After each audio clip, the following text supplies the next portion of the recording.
qaama ammootummaa kun lama ta'uun dhabu'ee an shakkeen qabu.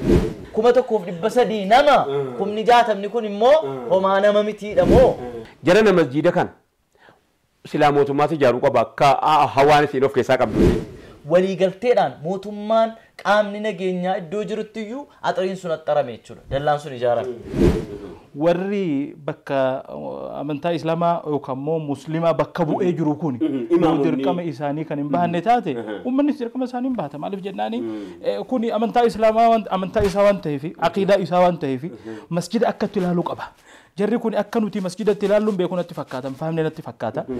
qaamni nageenyaa ati silaa masjida koo eega mana koo eega nageenyi biyya kootii eega nageenyi magaalaa kootii ganda kootii amantii eega jettu kuni military uffatee dhufee halkan diiguun maa inni kuni jetta amma mootummaa dheettee fudhachuun isi dhiba amma kun maaliif jennaan mootummaan seeraan deema